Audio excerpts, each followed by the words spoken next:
Quería contarles, yo llegué a Medellín del todo hace 32 años.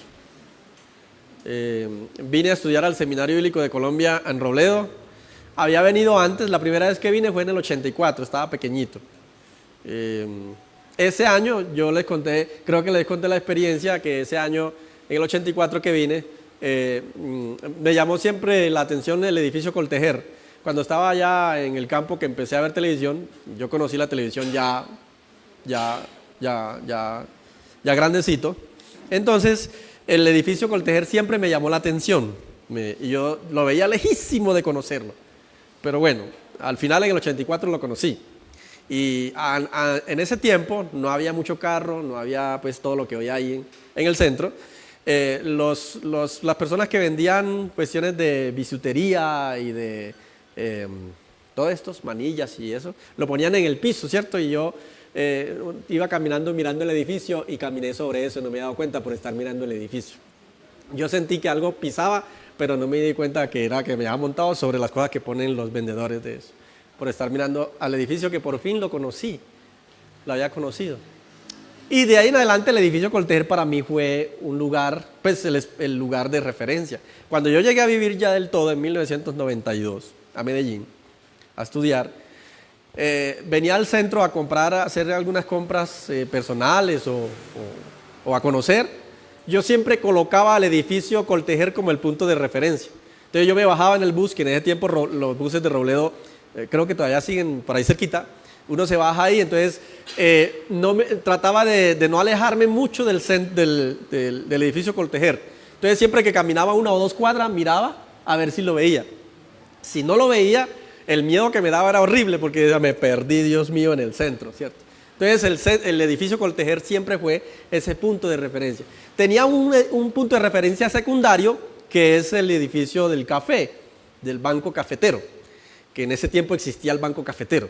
Ya ese banco desapareció, lo compró alguien. Ese es el otro edificio alto que está en Medellín, digamos que son los edificios más altos de Medellín. Entonces, si se me perdía el Coltejer, yo miraba el otro punto de referencia que era el Banco Cafetero. Yo decía, no estoy perdido, no estoy perdido, estoy bien, voy bien. El problema era cuando me perdían los dos, entraba en pánico, porque yo decía, ¿dónde estoy? ¿Para dónde me metí? ¿Por qué caminé tanto? Entonces yo trataba de no alejarme mucho de esos dos edificios y caminaba y siempre veía para atrás. Si caminaba, y ahí estaba todavía, ¿cierto?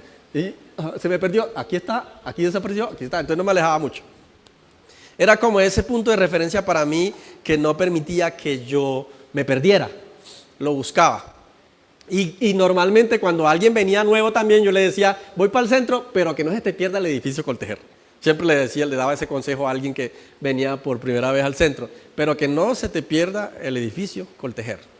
Normalmente, aquí está Samuel, que es arquitecto, no sé qué otro arquitecto hay por ahí, pero normalmente cuando construyen un edificio grande, los arquitectos hacen todas las medidas y construyen una maqueta, ¿cierto? Un molde, un modelo basado en la cual los ingenieros ya civiles y lo que tienen que ver con la construcción como tal, toman como modelo el edificio, no solamente las medidas, sino el edificio como tal, la infraestructura, la parte física del edificio, de tal manera que lo que van a construir debe parecerse lo más posible a esa maqueta que colocaron. Entonces los arquitectos siempre construyen un modelo a escala de lo que van a construir, siempre es así. Así todas las cosas se construyen bajo un molde.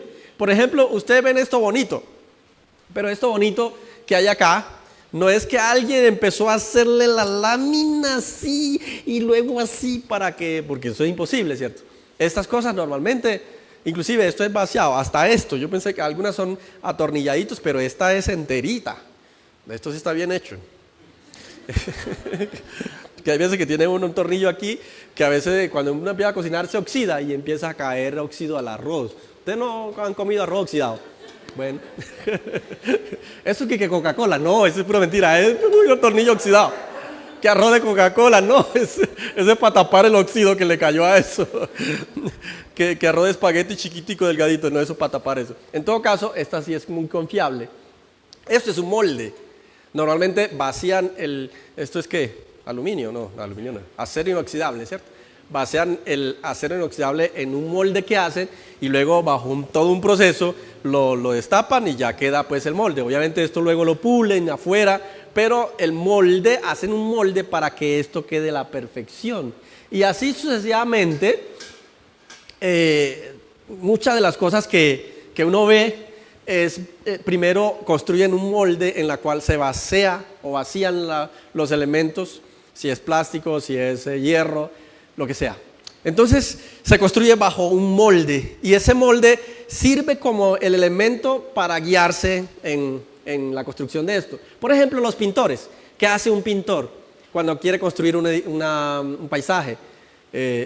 Algunos se imaginan, pero de todas maneras la imagen que tiene aquí es porque lo vio en algún momento, ¿cierto? Pero normalmente lo que hace un pintor es sentarse en un lugar que quiere pintar y mirar como referencia, ¿cierto?, el paisaje y luego pintarlo. O si es una persona, igual la pone allí, o una foto. Por ejemplo, Xiomara, no es modelo, no. Xiomara es, ¿cómo es que se me olvida lo que hace? Artesana, eso. Xiomara es artesana. Y por ejemplo, ella muchas veces con la foto del perro, la foto de un perro de alguien que quiere tenerlo eternamente y para siempre, entonces lo que hace ella es con la foto construir el perro, ¿cierto? El perro de esa persona. Y le pone todas las figuritas y la persona ya, si se muere el perro, que se muera, ya quedó el molde ahí. Ya quedó el perro, tiene perro para siempre. Entonces ella hace eso, pero lo hace con la foto. La foto, probablemente inclusive hasta ve de pronto, si tiene la oportunidad de ver el animal para verlo un poquito más y guiarse de esa forma, pues maravilloso sería. Pero casi todas las cosas que nosotros hacemos siempre está basado en algo que vemos para poder guiarnos en función de eso. En síntesis, las mejores o la mayor forma de lograr algo bonito, algo bien hecho, está basado en un molde, un modelo, ¿cierto? En un modelo. Algunos dicen que los hijos son el modelo o el molde de lo que fue su papá. Entonces, por ejemplo, si un papá grita mucho en la casa, el peladito cuando crece va a gritar también a todo mundo y Raimundo. Si en la casa se acostumbró a dar mucho, entonces el hijo luego va a crecer también a ser dadivoso, ¿cierto? En mi casa yo crecí con mucha gente. Lo ideal para mí es que en mi casa haya mucha gente. A mí me gusta que la casa esté vacía, llena.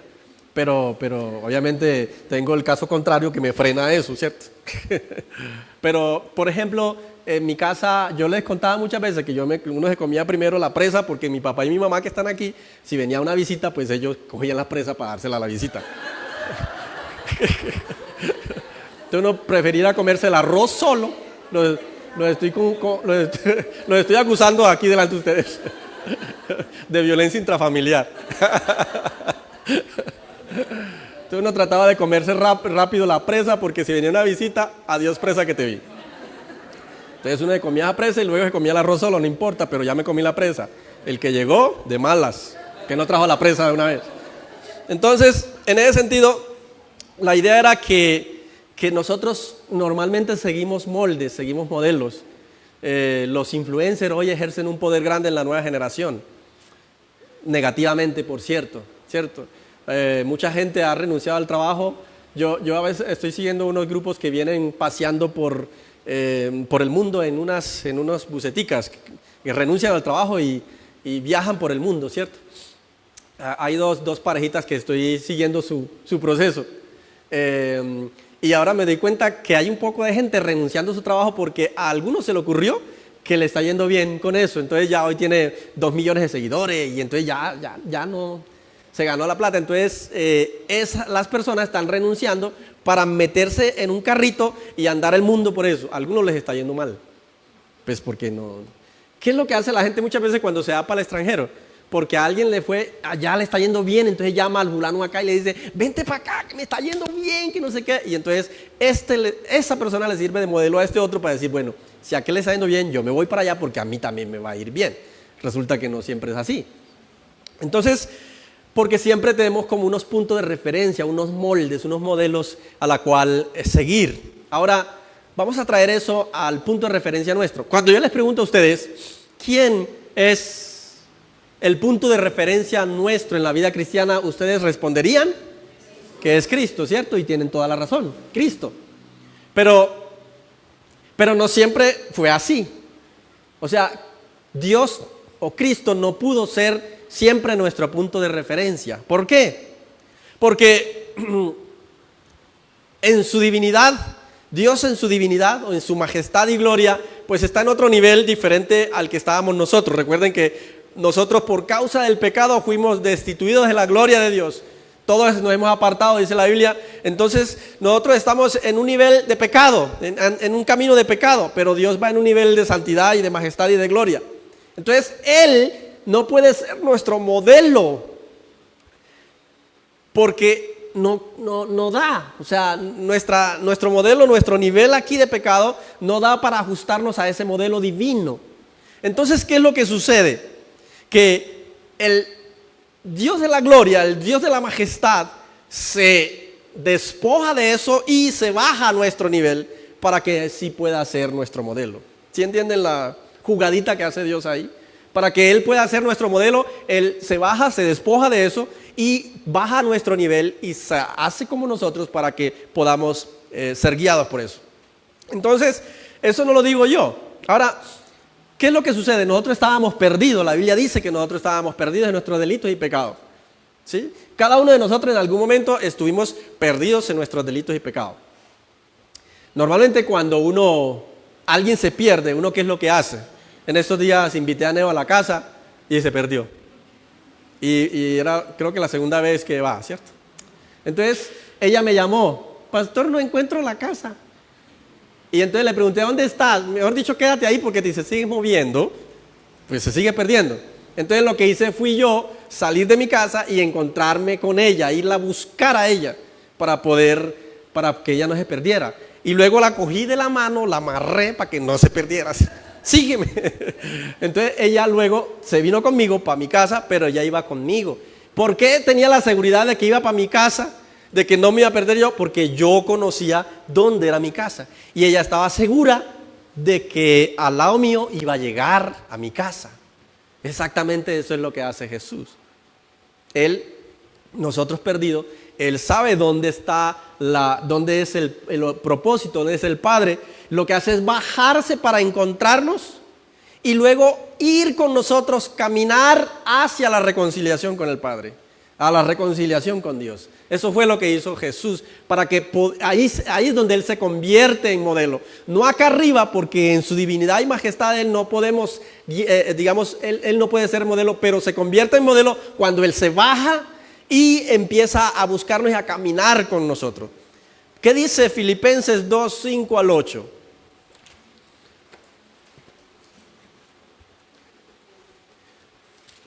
Filipenses 2, 5 al 8 dice, haya pues en vosotros ese sentir que hubo también en Cristo Jesús, el cual, siendo en forma de Dios, ¿qué pasó? No estimó el ser igual a Dios como cosa a que aferrarse, sino que ¿qué pasó? Se despojó a sí mismo, tomando forma de siervo, hecho semejante a los hombres, y estando en la condición de hombre, se humilló a sí mismo, haciéndose obediente hasta la muerte de cruz. Este versículo nos confirma lo que acabo de decirles. Lo que sucede es que Cristo, para ser nuestro modelo, se tuvo que venir a donde estábamos nosotros. Juan 3:16, que es un versículo que la mayoría de ustedes se conocen. Porque de tal manera amó Dios al mundo, que dio a su único hijo, ¿para qué? Y ahí está la palabra clave, ¿cierto? Para que no se pierda, porque estábamos perdidos. Y dice, envió, o sea, lo que hice con Neo. Mi esposa me dijo, vaya, y yo fui, porque hay que obedecerle a las esposas. Entonces yo fui, vaya a por Neo, y entonces yo fui. Entonces el Padre envió a su Hijo para que nosotros fuéramos rescatados, porque estábamos perdidos. Entonces sucede esto, Juan 3:16 nos dice que Él baja y se despojó de su gloria. Y esa palabra despojar es importante, que la vamos a hacer referencia ahorita. Se despojó de su gloria y se hace igual a nosotros para que luego nosotros pudiéramos encontrar el camino. Eso dice Juan 3:16. Lucas capítulo 15, versículo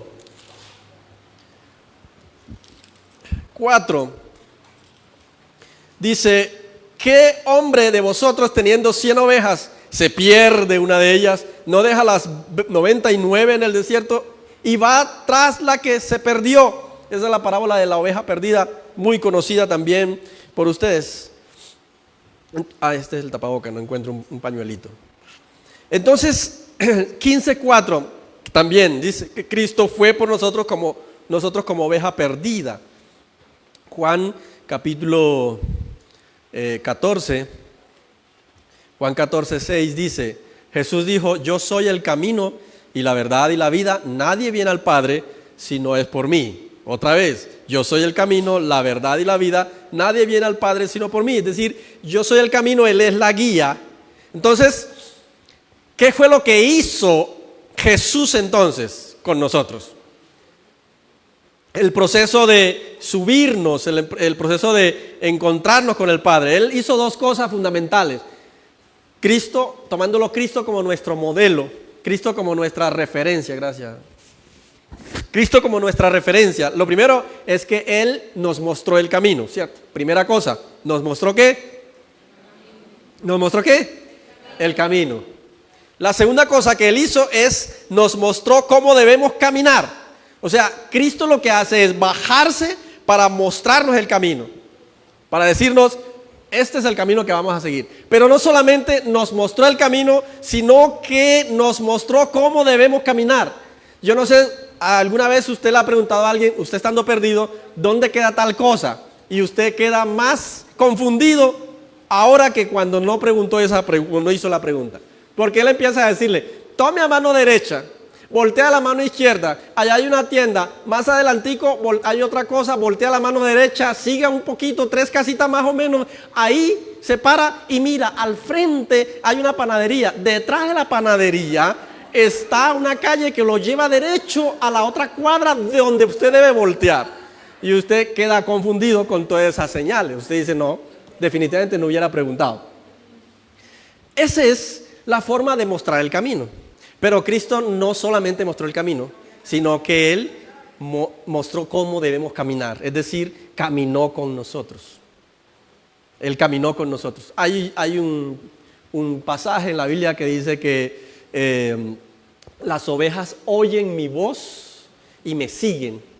Entonces, lo que hizo Cristo con nosotros como modelo de acercarnos al Padre, de cómo caminar en la relación con Dios, es que Él lo que hace es caminar con nosotros, ¿cierto? Caminar delante de nosotros. Inclusive dice que yo voy delante y ellas oyen mi voz y me siguen. Entonces lo que hacemos nosotros de ahora en adelante es caminar sobre las huellas de Jesús. O sea que Él pone el referente de caminar hacia el Padre, de caminar hacia Dios, son las huellas de Jesús. Ese es el molde, es el modelo. Las huellas que dejó Jesús en el caminar son las huellas que nosotros debemos caminar sobre esas huellas, porque es el molde que dejó. Entonces, la primera cosa que hace como punto de referencia es enseñarnos cómo caminar hacia Dios, cómo caminar hacia Él. No solamente nos dijo cómo debemos hacerlo o dónde queda, sino que nos enseñó cómo debemos hacerlo. Juan 10:34, que fue el versículo que ahorita les hice referencia. Juan 10:4 dice: y cuando ha sacado fuera todas las propias, va delante de ellas, y las ovejas le siguen porque conocen su voz. ¿Cierto? Las ovejas van delante de ellas. O sea, de Jesús, del pastor. Recuerden que las ovejas es el único animal que no se arrea, sino que se guía. Usted arrea a las vacas, arrea a las gallinas, arrea a los marranos, arrea a todo el mundo. Y muchas veces en la iglesia hay que arrear a la gente. Pero las ovejas es el único animal que no se arrea, sino que se guía. Porque si usted las pone adelante, ellas no entienden nada, no ven nada, son sordomudas, ¿cierto? Shakira, pues, o sea, son ciegas, sordas y mudas, no entienden nada y lo que hacen es espolvorearse ahí, se bloquean. En cambio que si usted pone a pastor delante de ellas, el pastor va hablándoles Y ellas conocen la voz y van siguiendo al pastor, siguiendo al pastor. Por eso, gracias a Dios, ustedes no son vacas. Imagínense aquí, las vacas escuchan la voz o no son burros. Si hay en la Biblia en vez de oveja aullará, y los burros escuchan la voz, no, es una cosa horrible. Pero la Biblia nos dice que las ovejas, o sea, somos nosotros, seguimos la voz del maestro. Y entonces cada vez que Él nos va diciendo por aquí, vamos por acá, la voz del Señor ahora está aquí. Esta es la voz del Señor. O sea, la palabra es la que hoy nos guía, ¿cierto? Esa es la voz de Dios. Dios nos habla a través de la palabra. Entonces usted sigue ahora al maestro que le deja las huellas, los molde, la forma, las pisadas, como la película o la historia de Hansel y Gretel, ¿cierto? Que dejaron los panecitos para poder guiarse, aunque después los animales se lo comieron y se perdieron. Es la historia. Pero el ideal de ellos era dejar las migajas para devolverse. En este caso, las migajas no se perdieron porque son las huellas de Jesús y esas no se pierden. Así que estamos seguros de cómo llegar al Padre. Primer punto de referencia nuestra, las huellas de Jesús para llegar al Padre. ¿Qué otro molde nos dejó Jesús? El otro molde que nos dejó Jesús es cómo vivir la relación con el Padre. Él no solamente nos mostró el camino, sino que además de eso nos dice cómo debemos vivir esa relación con el Padre. Y Jesús tiene dos formas de mostrarnos eso. Juan capítulo 5, Juan 5, 19, dice, respondió entonces Jesús y les dijo, de cierto os digo, no puede el Hijo hacer nada por sí mismo, sino lo que ve, ese verbo, ve hacer al Padre, porque todo lo que el Padre hace, también lo hace el Padre, el Hijo, perdón. O sea, hay dos cosas ahí, dos verbos, ver y hacer, ¿cierto? Todo lo que ve hacer al Padre, porque todo lo que el Padre hace, también lo hace el Hijo. El versículo 30 dice, del mismo Juan 5:30, no puedo yo hacer nada por mí mismo, ¿según qué? ¿Según qué? Oigo, el otro verbo que hay ahí, así juzgo o así hago. Entonces miren las formas como el Señor Jesús se convierte para nosotros en el modelo. ¿Cómo yo debo vivir mi relación, mi caminar ahora en la vida cristiana? Él también nos enseña cómo hacerlo. Y Él dice, lo que yo veo hacer al Padre, eso hago. Lo que yo oigo hablar al Padre, eso hago. O sea, básicamente lo que está diciendo es, yo obedezco lo que el Padre me dice. La palabra clave, obediencia. O sea, Cristo me pone como modelo que mi relación con el Padre debe estar fundamentada en la obediencia. ¿En la obediencia a qué? En lo que ve hacer al Padre y en lo que escucha del Padre. Ve hacer al Padre y escucha del Padre. Lo que significa entonces que Jesús lo que hace es, vea, yo lo que hago es lo que veo hacer y lo que escucho al Padre. Ahora yo soy su molde. Entonces ustedes deben hacer lo que yo hago y lo que oyen de mí, porque eso es lo que yo hago del Padre. Es una cadena. El Padre es el modelo de Jesús, hombre, y Jesús es el modelo nuestro para caminar la vida cristiana.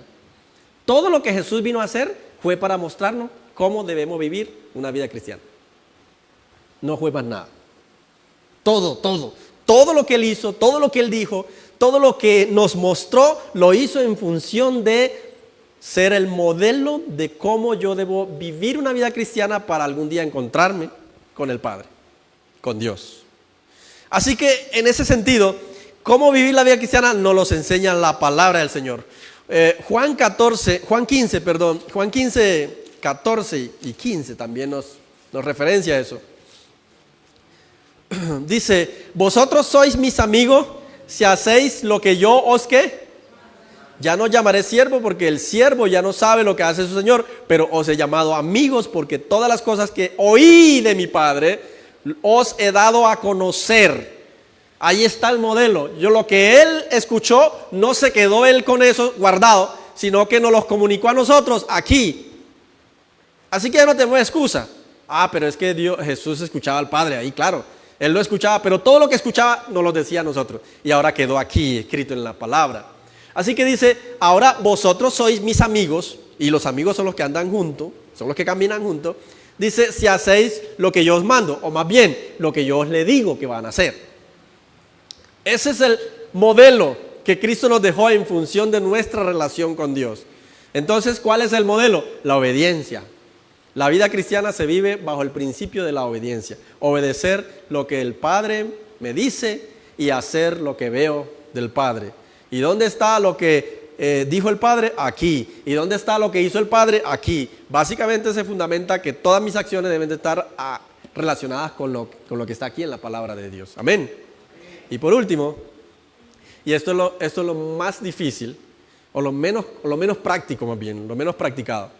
Porque es fácil decir, yo sé que Cristo es el camino. Inclusive Juan 14:6 dice, ¿cierto? Nadie viene al Padre sino por mí. Es fácil, creo que todo el mundo aquí conoce que la Biblia dice que Cristo es el camino al Padre. ¿Sí? Tanto los que están allá también viéndonos. ¿Saben que Cristo es el camino al Padre? Ok, fácil. Él es el modelo. Segundo, la Biblia también me enseña de que mi vida cristiana debe estar fundamentada en la obediencia. Ok, eso lo sabemos casi todo el mundo. Todo el mundo sabe que la vida cristiana debe estar fundamentada en la obediencia. La obediencia trae la bendición. Todo acto de rebeldía es pecado, es decir, la desobediencia es pecado, entonces obviamente estaré fuera de ese molde. Esas dos cosas es lo que sabemos en general. Pero una cosa, tercera cosa, yo podría sacar muchas, pero obviamente por el tiempo, pero la tercera cosa que Cristo nos dejó como molde es la ejecución de la autoridad de Dios sobre nosotros. Ahora quiero decirle lo siguiente, y esto va a sonar extraño. Todo lo que hizo Cristo aquí en la tierra, lo hizo como un ser humano. Todo lo que hizo Cristo aquí en la tierra, lo hizo como un ser humano. Resucitó a Lázaro, lo hizo como un ser humano. Caminó sobre las aguas, lo hizo como un ser humano. Multiplicó los panes y los peces, lo hizo como un ser humano. Y todo lo que hizo, reprendió demonios. La diferencia está en que lo hizo como un ser humano lleno de la plenitud del Espíritu Santo. No lo hizo como Dios, porque Filipenses nos dice que Él se despojó de su gloria, de su majestad. Así que Dios, Cristo en la tierra, estaba despojado de la gloria de Dios, de la majestad de Dios. Se despojó de eso. Filipenses dice, se despojó de sí mismo y se hizo hombre para guiarnos, para mostrarnos el camino. Así que todas las acciones de Cristo la hizo como un cristiano lleno del Espíritu Santo. Esa es la gran diferencia entre un cristiano normal y un cristiano lleno del Espíritu Santo. Y allí es donde está la cosa difícil. Porque entonces, si la Biblia me dice, y lo vamos a desarrollar con versículos, porque puede que diga, el pastor está diciendo cosas extrañas. No, lo dice la Biblia, no lo digo yo, lo dice la Biblia. Todo lo que Cristo hizo, lo hizo como un ser humano, es decir, como un cristiano totalmente lleno del Espíritu Santo de Dios. Mateo 28:18 le dice a los discípulos que ya toda la potestad ha sido entregada a Él, es decir, conquistada. En la cruz, Cristo conquistó toda la potestad, toda la autoridad, pero Él luego se la entrega a los discípulos, es decir, a nosotros. Todos nosotros tenemos autoridad delegada de parte de Cristo, de parte de Dios. Todos, sin excepción, todos. Tanto usted como yo tenemos la autoridad delegada de parte de Dios. Inclusive creo que Lucas también habla de eso y Marcos también habla de eso. Ir por todo el mundo y predicar el evangelio a toda criatura. Cuando dice id, nos está delegando una función, pero también nos está delegando la autoridad para hacerlo. Y también, no solamente eso, Hechos dice, y recibiréis poder cuando haya venido sobre vosotros el Espíritu Santo. El poder lo vamos a recibir solo cuando ¿qué? Cuando el Espíritu Santo esté ¿dónde? En nosotros. Por eso dice, y recibiréis poder cuando haya venido sobre vosotros el Espíritu Santo. ¿Qué poder? El poder que Cristo tenía. Ahora lo vamos a recibir nosotros por la llenura del Espíritu Santo en nuestra vida. Antes no se podía hacer. Por eso en algún momento los discípulos empezaron a reprender y algunos demonios no pudieron salir. Todavía no tenían el Espíritu Santo de Dios. Pero luego que tenía el Espíritu Santo de Dios, la sombra de Pedro hizo milagros. ¿Lo podemos hacer nosotros hoy? Sí. Lo podemos hacer nosotros hoy. Si Pedro lo hizo, nosotros también. No porque vamos al reto, Pedro lo hizo, yo también. No, es porque en él estaba el Espíritu Santo de Dios. Por lo tanto, si el Espíritu Santo de Dios está en nosotros, también deberían suceder esas cosas. Antes no, pero ahora el Espíritu Santo de Dios, la Biblia dice que hay poder en nosotros porque ahora está en nosotros el Espíritu Santo de Dios. Entonces, la autoridad ha sido dada. En Lucas 16, 17 y 18 dice: pero más fácil es que pasen el cielo y la tierra. Ese es el versículo que estaba errado. Juan 1:16. Juan 1:16 dice: porque de su plenitud tomamos todos. Otra vez, repita conmigo fuerte: porque de su plenitud tomamos todo, y gracia sobre gracia. Ese es un mensaje de Juan Bautista haciendo referencia de Cristo o de Dios, porque de su plenitud tomamos todo. Y luego Efesios 3:19 dice: y de conocer el amor de Cristo que excede a todo conocimiento, para que seáis llenos, ¿qué? ¿De toda qué? De toda la plenitud de Dios. No de una parte, sino de toda la plenitud de Dios. Y está haciendo referencia a nosotros. Luego, más adelante, en Efesios 4:13, dice: hasta que todos lleguemos a la unidad de la fe y del conocimiento del Hijo de Dios, a un varón que perfecto, a la medida de la estatura de ¿qué? De la plenitud de Cristo. No de la estatura de Él físicamente, porque algunos ya se lo pasaron hace rato. Jesús no era alto. Así que los pequeños no se frustren. Jesús no era alto y era un lleno de poder. Ahora, aquí dice claramente, ¿cierto? A la plenitud de Cristo. Ese es el propósito, el objetivo de Cristo, es que tengamos recuerden que Él es el molde. Un molde, cuando se le vacía algo al molde, tiene que quedar igual al molde. Y si nosotros ahora, el molde es Cristo, nuestra estatura, nuestra forma debe ser del tamaño de Cristo en su plenitud. Y no es algo descabellado. La Biblia lo dice, y si la Biblia lo dice, es cierto.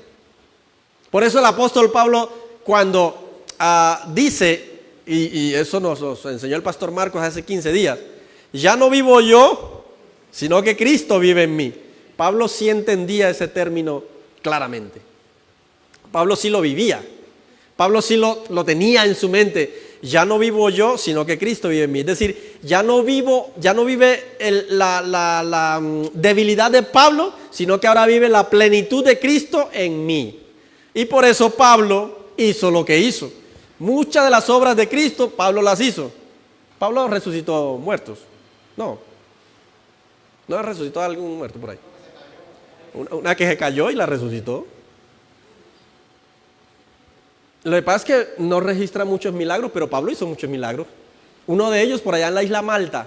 No sanó a toda esa isla. Oró y me ha dicho, y se sanaron mucha gente. Él mismo, la serpiente no le hizo caso. No le hizo efecto el veneno. Y la Biblia ya ha dicho que las serpientes los morderán y no le hará daño. A Pablo se le hizo realidad eso. ¿Pablo era diferente a nosotros? No. Puede que la diferencia solo sea que él estaba lleno, pleno del Espíritu Santo y tenía conciencia de que tenía la plenitud de Cristo.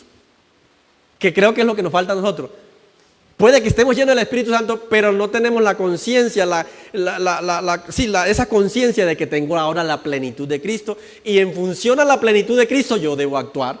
Pablo, ¿por qué actuaba de esa manera? Porque era consciente de que ya él no vivía, sino que Cristo vivía en él. Y como ya sabía que Cristo era el que vivía en él, actuaba de acuerdo al molde que tenía, que era Cristo.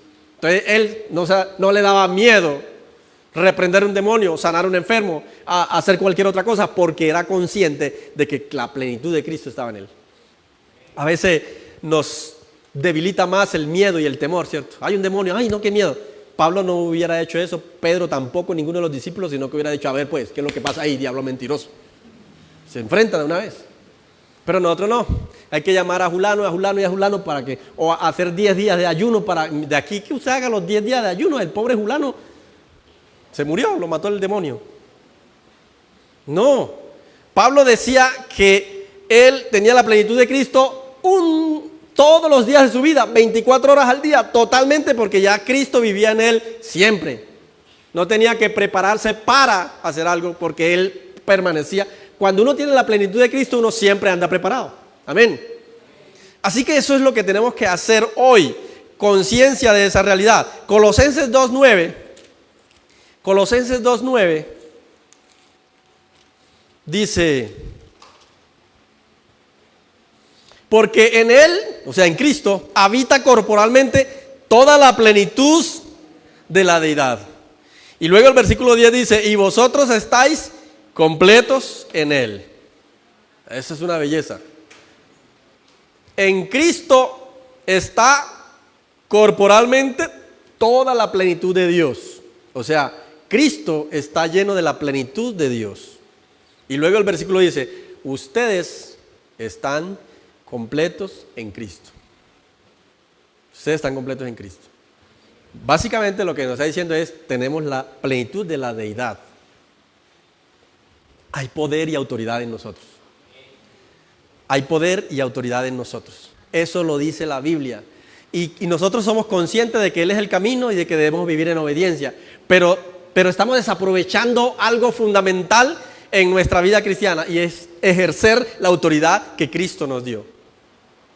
¿Sabe que el apóstol Pablo le decía a los, no sé si eran los corintios, a algunos de ellos les dijo, yo he venido a predicarles a ustedes no solamente de palabra, sino con demostración del Espíritu Santo? O sea, Pablo demostraba la plenitud de Cristo en él.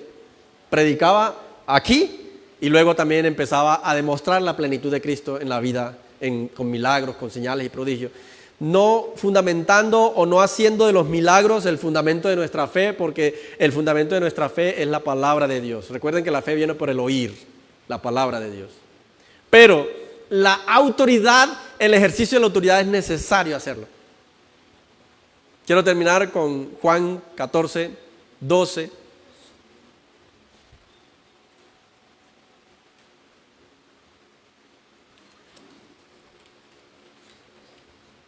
Juan capítulo 14:12 dice, de cierto os digo, el que en mí cree, las obras que yo hago, él las hará también, y aún mayores hará, porque yo voy al Padre. Mire ese versículo.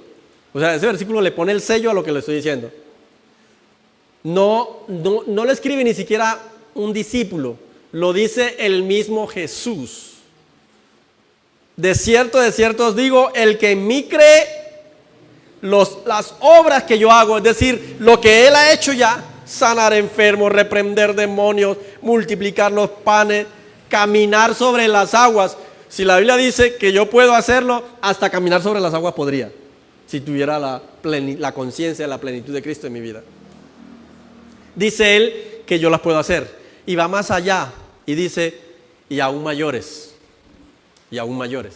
O sea, podríamos hacer mayor obras que la que Cristo hizo. Y Él dice, ¿saben por qué? Porque ahora yo estoy allá, al lado del Padre.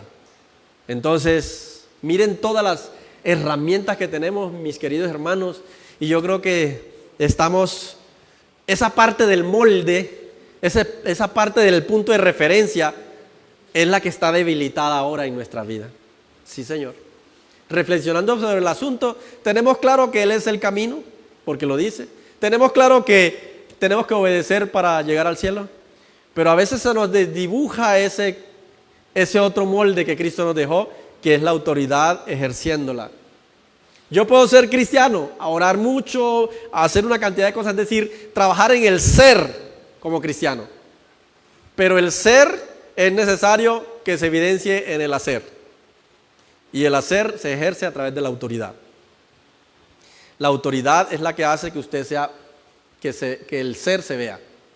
El ejercicio de la autoridad, de la plenitud de Dios en su vida, es la que hace que usted se defina o lo vean como cristiano. Usted puede decir que es cristiano, pero si no hace cosas de cristiano, no hace nada.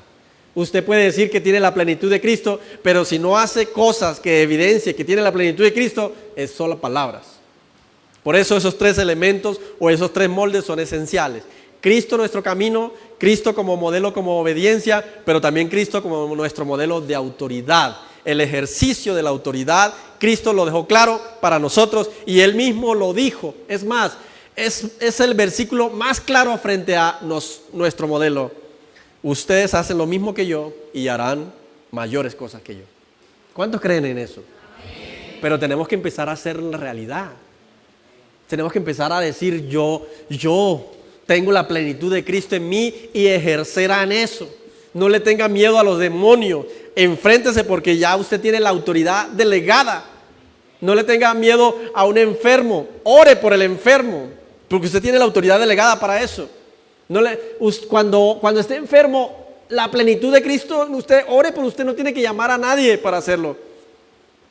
Obviamente la Biblia dice que debemos llamar a los ancianos y eso pero no que se fundamente en que tiene que ser ellos nomás, porque usted también tiene la autoridad de Cristo. Amén. Si quiere recibir acompañamiento, bueno, llámelos. Pero no como la única opción, porque la primera opción que usted tiene ni siquiera es el médico, es usted mismo. La primera opción que usted tiene ni siquiera es el médico, es usted mismo. Ore por usted. Vaya al médico después o llame a otro fulano para que le acompañe. Pero ore por usted, ejerza la autoridad que Cristo nos dio. Pónganse de pie.